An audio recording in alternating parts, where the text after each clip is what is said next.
The content this time around is very dark in nature. You think gothic, eerie, dissonant, kind of creepy sorts of things. So I got to work on music that was very dark in nature, and one of the things that contributes to that is basically having everything very low in nature. A lot of emphasis on low strings, low, dirty, ugly brass. When you hear it in the game, it really punches through and gives you a really good visceral, emotional impact of what the music is supposed to represent. So it really gives the theme a much more brooding version than we've had in the past. I said time and time again in there, can we make it lower? Can we take the tuba down another octave? Does that guy have that low of a note? So I think the music gets this really heavy, ponderous, dark thing just from virtue of it being so bombastically low at times.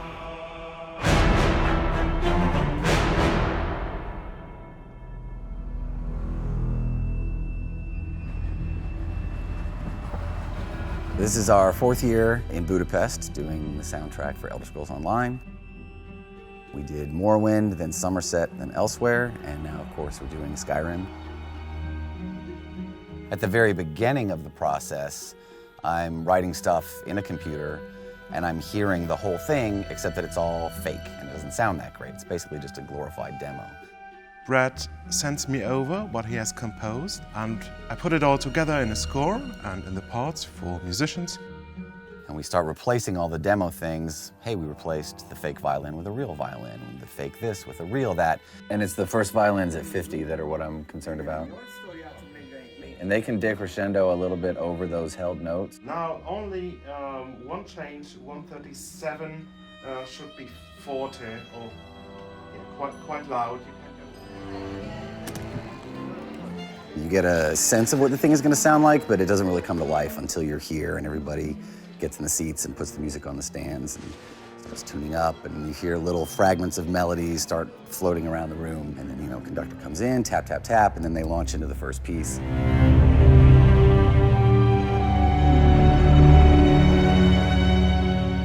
I really like that he can surprise me all the time. As a musician listener, a composer myself, an orchestrator, Brad can still surprise me.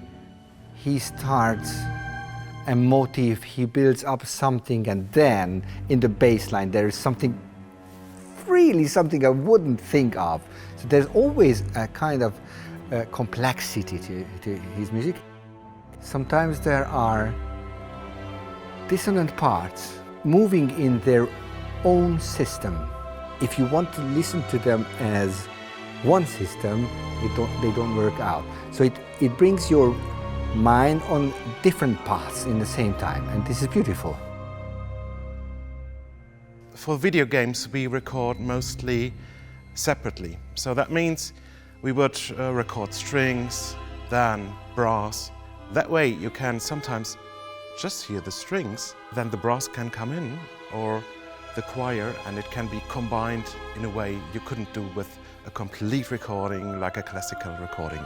Those pieces aren't combined until runtime during the game, that then get pieced together as you play the game. And you can kind of lose a little objectivity. You're like, I wonder if this still sounds good? Is this all gonna turn out okay? It's like taking a car engine apart and the pieces are all over the driveway.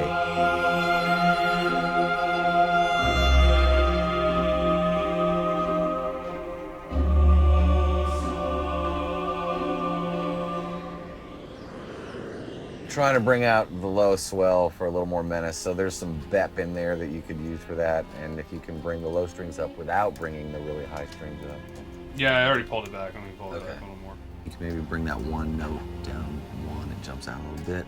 Taking elements that have been recorded or produced from all over the world and then blend them and try to get them to sound like they are all part of one cohesive piece of music. It's not till Phil puts all the faders up and you hear everything.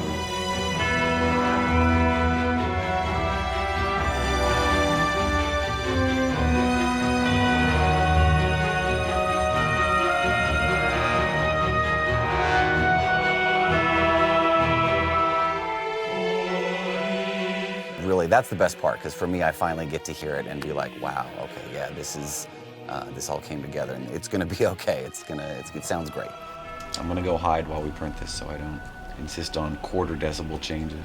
Because if he's running the final mix and I'm still actually listening, then I'll be like, whoa, wait, one more thing, can we change one more thing? It's the culmination of 6 months worth of work. From the very beginning stages of, I have an idea and you're tinking it out on the piano, to then finally this last 5 minutes of the 6 months. I have to go away and they will render the mix and then I'll come back when it's done and then that's it. I can't touch it anymore. So.